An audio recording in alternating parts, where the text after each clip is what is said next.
So Heather, tell me about your new song that's coming out, She's My Religion. Yeah, just the general gist of it. She's My Religion. It's probably, one of the darkest sounding songs on the album.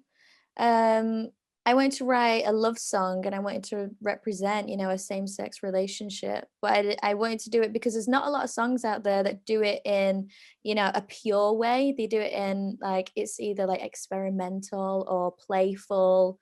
And, I just think that is it affects us and it knocks us back, especially when straight women do it Yeah, for which an experiment. Do you know what I mean? yeah. So I wanted to do it in a smart way and I didn't want to do it in just a generic way. And so I wrote the song and it sort of depicts the dark sides of someone. And I believe to love someone entirely is the purest love that you can achieve.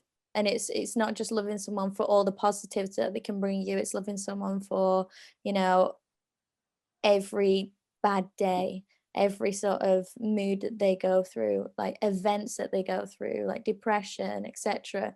It's not just I didn't want to just talk about like the simple side of love or the easy side of love within this Yeah, song. that's beautiful. Um it kind of so okay, because I wrote down one line that I did really like. She helped me find a different kind of love, made me feel like I was finally enough. That line was really sweet. Um Thank you. but it kind of also felt at the same time like sometimes you were talking to yourself, and I wondered if I was imagining that or if that was something that was like kind of purposeful. Like, is it purely about someone else, or is it also kind of, I don't know. Yeah, this song is I think it's like truly about somebody else. It's not about me, it's about my partner Kelsi. It's completely about her. It Okay. describes her as a person and I wanted that. There's so many songs on the album that is about me. Hmm. So I was like, hey, for a second, I'm gonna give the spotlight to someone else. And Yeah. that's gonna be Kelsi. uh, yes, there, you're right, there's not enough of these kinds of like love songs, especially queer ones, that because so often, especially the ones that are really big, right, are the one that are like, yeah, like flirting with bisexuality or like Yeah, like girl I kind kissed of the thing. girl and I liked Yeah, it. yeah. So it's, So I agree, we don't have enough of these, and it's really beautiful. Tell me about the video that's coming out next week. So it's the first time that anyone's ever going to see me be with another person. Like in 18, there's a moment where you see me with another person who is actually my stylist. It wasn't intentional. It was kind of like on the day we filmed the whole entire video and then we looked at the video and thought, hey, this isn't going to make sense. You need to see me with somebody for this video to make sense, because it's all about me sort of looking for that person or trying to find that person. And we were like, who can we put in the video? It was literally like, we were on set and then I was like, Patty, will you be in the video? And she's this straight Italian amazing woman and was like, okay, I will, but I don't really want to.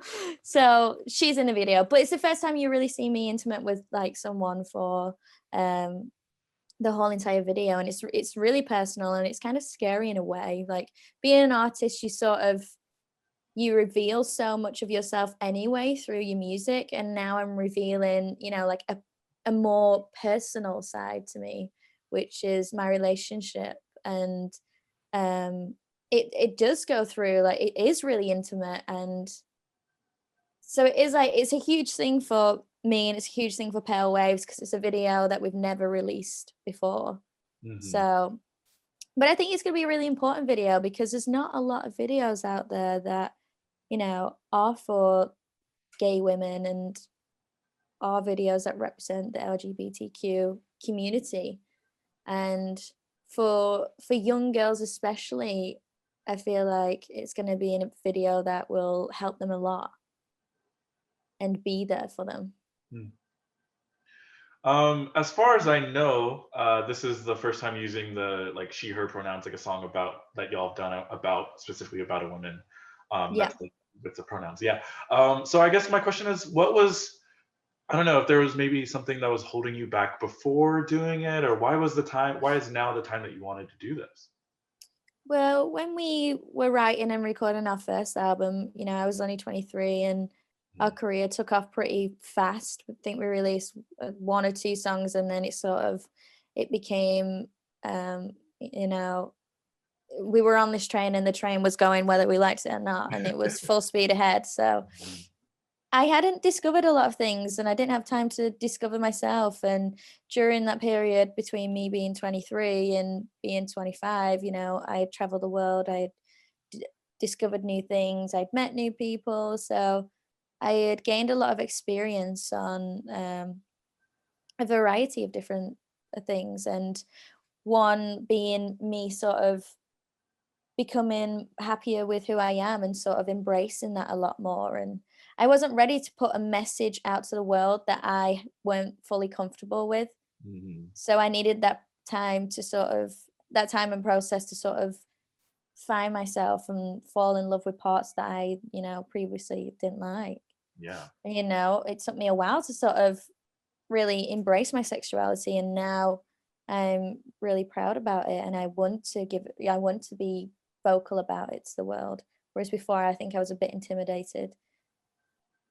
Yeah, I think it takes for me, I think it took a lot of time to really get comfortable, like not only like acknowledge my sexuality, but then get really comfortable inside of it and be Mm, able to share it with everyone. And I can yeah. only imagine how much more intense that is when you're in the like in the public light, I guess, like Yeah. when people have all these eyes on you and are watching. And yeah, Mhm. I can imagine. Yeah, it definitely takes time to really own who you are, I think. Yeah. And your next album that's coming out next year, it's called Who Am I, correct? Can you tell me a little bit about that and the title, and what we should expect? It's a lot different to the first album. The first album was very influenced by 80s music, Mm. very sort of dressed in a lot of like twinkly, sparkly synths and slap bass lines, etc. Whereas this album is very sort of 90s, 2000s era, very alternative, very stripped back and a lot more raw and vulnerable.